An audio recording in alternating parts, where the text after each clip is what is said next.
Hello everyone, I'm Victor and today we're going to talk about money. I think that money is one of the most interesting topics for most of us. Quite often I hear about other people's success. I hear about people who earned millions for their work, whether it's freelance, course or anything else. However, it's when the survival bias comes to play. Just in case you don't know what it is, imagine you have read that somebody made a product and got, say, $1 million. You can reasonably think that if you do something similar, then you'll get the same result. Or even if you don't do exactly the same thing, but you put the same amount of effort. No. The thing is that those people who made the same amount of effort but did not get such amount of money just didn't tell you about it. That's the survival bias. I know a person who earns $100 per hour as a developer. In Russia, it's huge amount of money and most people get this in a week, not in an hour, you know? But this is an exception of the rules. Usually you get less. I want to show you this post on Indie Hackers. Just for those who don't know what that is, a community of people trying to make their own business, products and so on. Wait a second, am I looking at this right? There is only 12 products that are making more than $10,000 MRR on that list. So technically out of 17,000 products, only 12 products make more than $10,000 per month. And even this number is not the revenue, it's MRR, and who knows how much expenses do they have. Of course, it's not accurate. Not everyone reports profit, not everyone auto-reporting profit from Stripe, for example, but the whole picture looks right for me. About 1% of founders, give or take a couple, get some decent money, and they post about it to get more audience or maybe just to share their excellent results. Now I want to share how I earned $2,000 doing so-called UI/UX reviews. I didn't look for any customers myself, neither did I sign up on any freelance networks or whatever. It's not big money, for sure. But on the other hand, I didn't spend much time on it, so let's go over it step by step. Idea. I remember the times when I was active on Indie Hackers, and a popular topic that showed up from time to time was something like, I will roast your landing page for free. All you had to do was drop a link in the topic and the person provided you lovely feedback. Even more, quite often it was video feedback.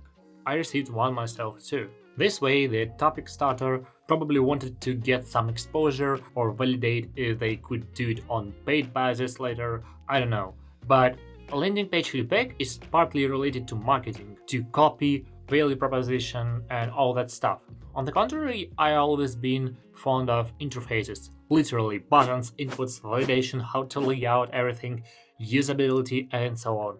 Another thing that I wanted was to grow my Twitter audience, connect to more people. So I decided to make a thread where I provided free feedback for interfaces, apps, sites, landing pages, and so on. The difference is that I didn't talk much about marketing stuff, or rather visual stuff. Sometimes I did a video, sometimes provided images with some notes. It turned out that people liked it, so I repeated such an offer a couple of times later on, and that's what I called UI/UX review. What's nice about UI/UX reviews? Let me ask you, have you had such a feeling when you tell your boss that it would be better to implement some solution and you get disapproved by him? Have you been annoyed when your customers ask you to make some changes in design that you are sure are wrong? I understand that designers can be wrong too, but I'm looking at it from the psychological point of view. When designing for someone, you're often forced to do it as somebody wants, even if it's wrong in terms of user experience. When you do a review, you give advice to someone. It's up to them if they want to implement it or not, so you don't need to argue with anybody. You provide your opinion, you try to back it up with some proof, and that's it. What is exactly UI/UX review? I haven't googled anything related to the format of reviews. What I did was I just took screenshots, put some labels, put some arrows, and pointed out some mistakes. At the same time, I realized that it takes too much time to make such illustrations, and I decided to record videos where I go over the interface and provide my feedback. It resulted in two types of reviews. First one is a PDF review that has around 15 to 30 pages with screenshots, suggestions, descriptions, and so on. A video review that is approximately 30 to 60 minutes long, where I quickly try to show the mistakes I found.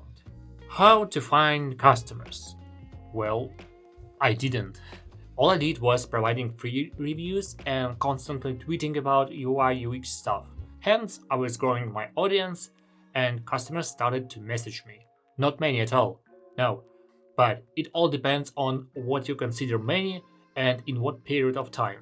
For example, it might have been like two random guys in a month asked for a review, and it would be $200 in case of video reviews.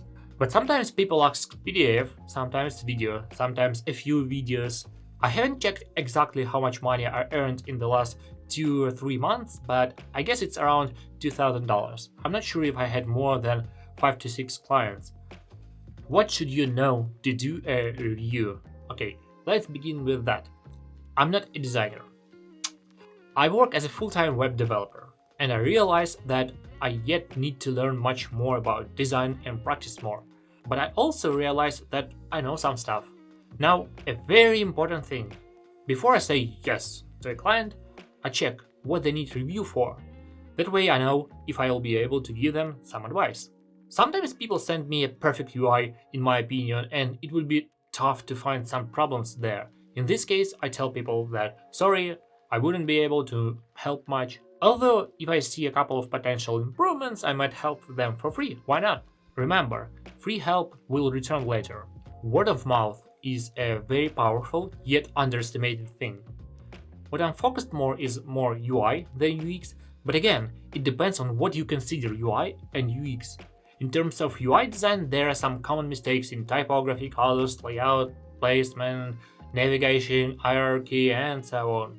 Some of these things certainly affect user experience, but I don't do such things as UX research, customer journey maps, personas, user interviews, eye tracking, and all that stuff. Not because I'm not capable of learning how to do this, but in my opinion, it's almost a full-time job. You got to do a lot of things, usually for a big company that could afford this, and overall it's complicated. If you know that you can help somebody with their user interface, then you already know enough. The feeling of knowing something is a special one. Like you see a mistake, you have certainly read about it many times, you feel like it is worth fixing it, and eventually you can give a piece of advice for fixing it. How much should I charge? I'll tell you a secret. You ready? How much developers, designers, copywriters, QA, product owners, SMM managers, and everybody else charge? Depends on... Da-da-dum. No, it doesn't depend on skill. Well, it partly depends, but in most cases, it depends on what price they decide to charge for. You can find unbelievable programmer that charges, for example, $10 per hour. You can find a complete junior who will charge $50 per hour, and both of them can find some clients. What you should do is find a sweet spot. If you charge too much, you might get only a few clients. If you charge less, you might find more clients. But in both cases, you might end up with the same revenue. For example, say you have a source of clients, your YouTube audience or whatever, and you say, okay, I'm ready to do a cool review for $1,000. And you'll find exactly one customer per month. Okay, cool. Then imagine you say, hey, I'm ready to do a cool review for $100. And you'll find 10 customers, and you'll get the same amount. In the first case, it becomes harder to find clients. In the second case, you'll end up with a lot of work to do. So actually you decide what price you should charge. It shouldn't be too small or too big. It should be the amount of money you think you deserve, and depending on how the market reacts to this price, you can make some adjustments. That's my opinion. I might be wrong, and I might change my opinion later. That's completely fine. So that's it for today. I hope you find this talk useful. Feel free to ask more questions in the comments. And have a nice day, guys. Thank you and see you very, very soon.